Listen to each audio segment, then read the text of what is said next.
సినిమాలైనా రాజకీయమైనా ఆయన స్టైల్ అంతే. ఎవరేమనుకున్నా తన పందా తనదే. తేడా వస్తే ప్రత్యర్థులపై నోరు పెద్దది. ఆర్తుల్ని ఆదుకోవడంలోనూ చెయ్య పెద్దది. తనదైన దూకుడుతో ముందుకు వెళ్తున్న ఆయన తీరు అనుచరులకి అంతు చిక్కదు, ప్రత్యర్థులకి అర్థం కాదు. ఇంతకీ ఎవరైనా అనుకుంటున్నారా? అయితే ఈ పవర్ఫుల్ స్టోరీ మీకోసం. అధికారంలో ఉన్నా లేకున్నా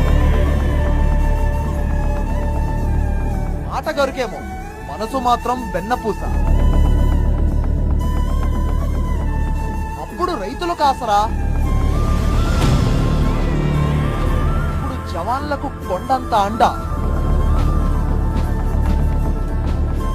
పార్టీ పెట్టింది మొదలు నేడు అధికారంలో భాగస్వామి అయ్యే వరకు ఎత్తిన జెండా దించలేదు, చెప్పిన మాటపై వెనక్కి తగ్గలేదు. ప్రత్యర్థులపై విరుచుకుపడడంలోనే కాదు, అన్నార్థులకు సాయం అందించడంలోనూ అదే పంథాను కొనసాగించారు పవన్ కళ్యాణ్. సినిమాల్లో విలక్షణమైన మేనరిజంతో ఎవ్వరికీ